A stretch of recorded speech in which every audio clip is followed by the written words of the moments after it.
관한 아파트는 불과 2달 전 육안으로 한 자체 점검에서 이상이 없다고 판정됐습니다. 노후 아파트가 늘고 있는 가운데 점검 체계의 제도적 허점이 지적되고 있습니다.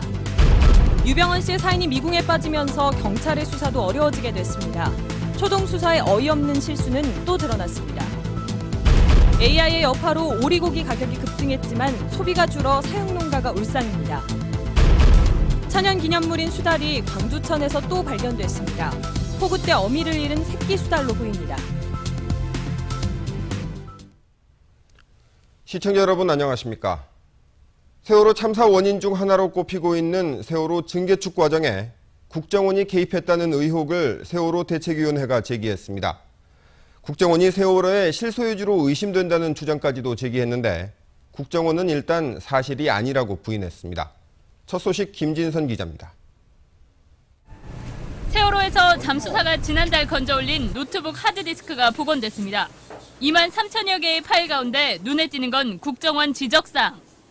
세월호가 취항하기 20일 전인 지난해 2월 27일 작성된 선내 여객구역 작업 예정사항이라는 제목의 문서에는 모두 100건의 항목들이 나열돼 있습니다.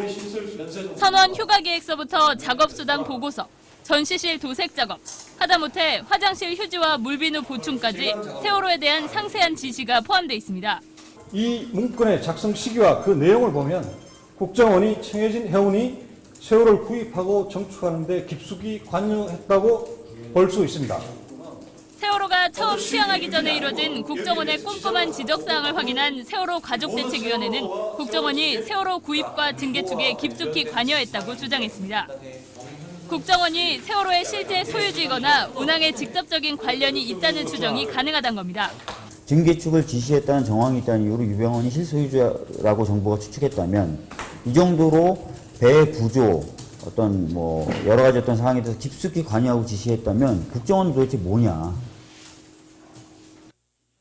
한편 국정원은 이에 대해 정부의 요청으로 세월호 국가보호장비 지정을 위한 보안 측정이었고 세월호 증개축과 국정원은 관계가 없다고 해명했습니다. MBC 뉴스 김진선입니다. 세월호 재판에서 검찰이 유병헌 회장의 사망에도 불구하고 관련 공소 사실을 유지하겠다고 밝혀 향후 재판에 쟁점이 될 전망입니다. 오늘 광주지법에서 열린 공판에서 김한식 청해진 해운 대표의 변호인은 검찰 공소 사실에 유병헌 회장과 관련된 게 있다며 유 회장의 사망에 따른 검찰의 입장이 궁금하다고 말했고 이에 검찰은 당연히 공소 사실을 유지한다고 답했습니다. 통상 당사자가 사망하면 공소권 없음 결정이 내려지지만 유 회장의 관련 공소 사실이 유지될 경우 청해진 해운 임직원들이 숨진 유 회장에게 책임을 떠넘길 수가 있어서 향후 재판에 쟁점이 될 전망입니다. 유병헌 회장의 시신은 맞는데 사망 원인을 확인할 수 없다는 게 오늘 국과수의 발표 내용입니다. 경찰은 지난 12일 시신을 이동하다 유 씨의 목뼈와 목발을 잃어버렸다는 새로운 사실을 오늘 공개했습니다. 이렇게 허술할 수가 있을까 싶습니다. 권남기 기자입니다. 사인은 여러 가지로 규명하였지만 현 주어진 조건에서는 사인을 정확하게 밝혀낼 수 없다는 게. 유병헌 회장이 왜 숨졌는지 알 수 없게 되면서 이제 살아있을 때의 이동 경로와 사망 원인 파악은 경찰에 몫이 됐습니다. 경찰은 일단 시신 발견 지점 주변을 집중적으로 수색한다는 계획입니다. 유 회장이 별장에서 들고 나왔을 것으로 추정되는 안경과 스쿠알렌병, 육포 등을 찾아 이동 경로를 파악한다는 설명인데 사실상 백사장에서 바늘 찾기식 탐색 말고는 별다른 방법이 없다는 걸 인정한 셈입니다. 유 회장의 조력자들이 대부분 도피 중이거나 검찰 수사를 받고 있어 직접 조사가 어려운 상황도 경찰을 더욱 어렵게 만들고 있습니다. 수사 상황이 점점 답답해지면서 초동 수사에 대한 아쉬움은 더 커질 수밖에 없습니다.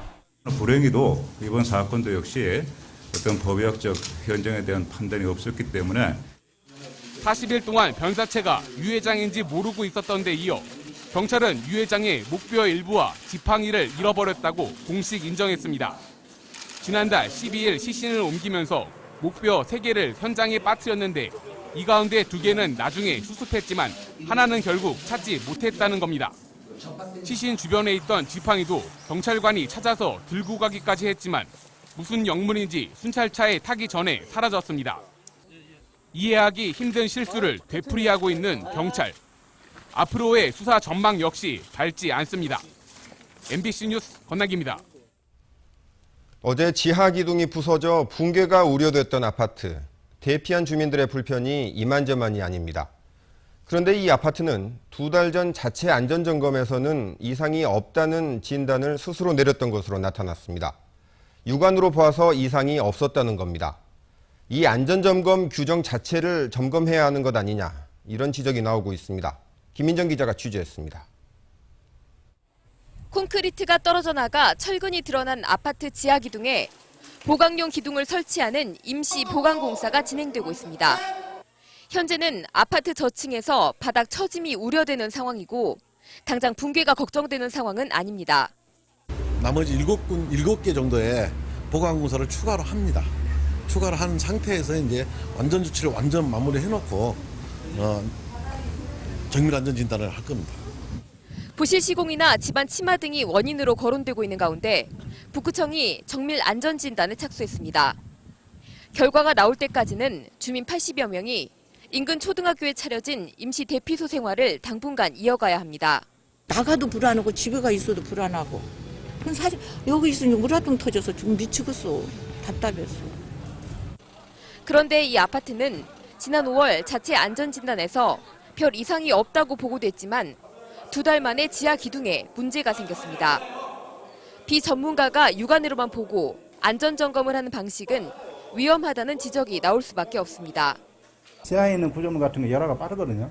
제가 보니까 상당히 열화가 많이 됐어요. 물론 33년이 지났지만. 근데 그것을 육안으로 보고 어떻게 할 수 있냐 그 말이죠. 광주 지역에 있는 아파트 가운데 이렇게 눈으로만 안전점검이 이루어지고 있는 곳은 1,100여 곳에 이릅니다. MBC 뉴스 김민정입니다. 민선 6기 조직 개편안을 놓고 발생한 광주시와 시의회의 기싸움이 다음 주 초쯤 일단락될 것으로 전망됩니다. 광주시 의회는 전체 의원 간담회를 열어 광주시 조직 개편안에 대한 논의를 한 결과 개편안 일부를 수정하도록 시에 제안하고 상호 조율을 거친 다음 주 초에 임시회를 열어 처리하기로 했다고 밝혔습니다. 수정된 개편안에는 사회통합단과 참여혁신단을 하나로 합치고 사회적 경제사업단을 별도로 만드는 방안과 감사관실을 부시장이 아닌 시장 직속으로 격상시키는 방안 등이 포함됐습니다. 이 같은 개편안이 시와 의회 사이의 조율을 거쳐 통과될 경우 곧바로 대대적인 인사가 단행될 것으로 알려졌습니다. 최근 오리고기 값이 천정부지로 오르고 있어서 시중에서는 금오리라고 부른다고 합니다. 이렇게 되면 농가는 좋아해야 할 텐데 도리어 울상이라고 합니다.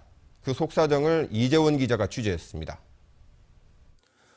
오리 14,000여 수를 사육할 수 있는 담양의 한 농가입니다. 5개의 사육동 가운데 2동에서는 오리를 사육하지 못해 8,000여 수만 기르는 데 만족하고 있습니다. 올해 초 발생한 조류 인플루엔자의 여파로 종오리가 대량 살처분되면서 병아리의 공급이 원활하지 못해 오리 사육 농가마다 이처럼 절반 이상의 사육동이 비어 있습니다. 요 근래에는 이제 병아리가 없으니까 종오리를 전부 이렇게 살처분을 하고 보니까 제대로 원하는 숫자를 입출을 못 받아요. 조류 인플루엔자의 직격탄을 맞은 농가는 더욱 사정이 어렵습니다.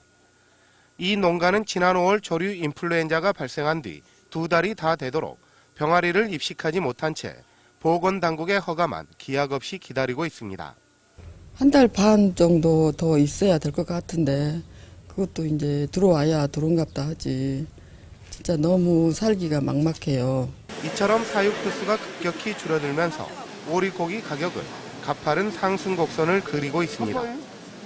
하지만 가격이 오른 만큼 소비가 뒷걸음질 치면서 오리 사육 농가를 더욱 압박하고 있습니다. 턱없이 줄어든 사육 두수에 소비 부진까지 이중고를 겪고 있는 오리 사육 농가. 오리고기 가격의 가파른 상승 곡선 이면에는 사육 농가의 아픈 그늘이 담겨 있습니다. MBC 뉴스 이재원입니다. 광주천에서 수달이 또 발견됐습니다. 영상을 함께 보시죠. 이 동영상은 지난주 토요일 광주 유천동 광주천변에서 촬영된 것입니다. 당시는 광주 전남 지역에 시간당 50mm의 폭우가 내렸을 때였죠. 광주천에서 인명수색 작업을 벌이던 소방관이 광주천변에 나와 있던 수달의 울음소리를 듣고 촬영한 것입니다. 이 영상을 촬영한 소방관은 새끼 수달이 어미를 찾고 있는 것 같았고 얼마 지나지 않아 다시 물속으로 들어갔다고 말했습니다.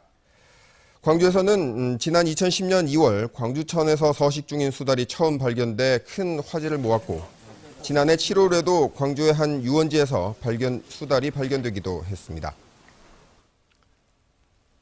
청소년들이 직접 방송 영상을 제작해보는 체험 행사인 청소년 미디어 캠프가 영광에서 열렸습니다. 방학을 맞은 청소년들이 다큐멘터리와 영화를 만들며 미래의 영상 제작자의 꿈을 키웠습니다. 박수인 기자입니다. 영광 홍농읍의 깊은 계곡. 남학생 한 명이 숲을 여기저기를 뒤지고 다른 학생들은 그 모습을 카메라에 담습니다. 병든 어머니를 위해 10만이가 되고 싶다는 한 친구의 이야기를 단편 영화로 제작하는 중입니다.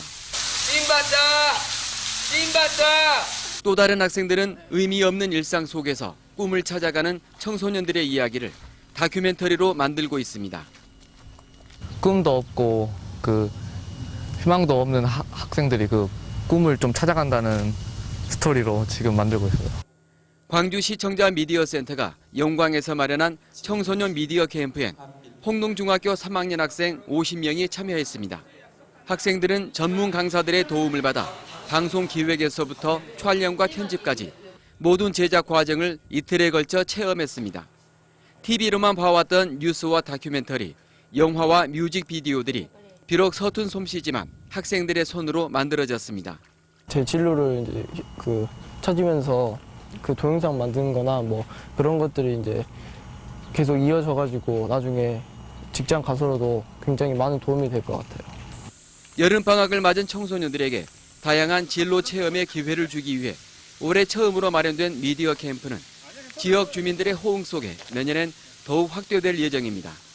MBC 뉴스 박수인입니다.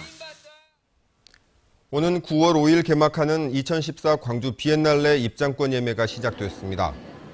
예매 입장권은 인터넷 티켓링크와 광주은행 영업점, 광주역과 송정역에서 판매되고 광주 비엔날레 재단 홈페이지에서도 구입할 수 있습니다.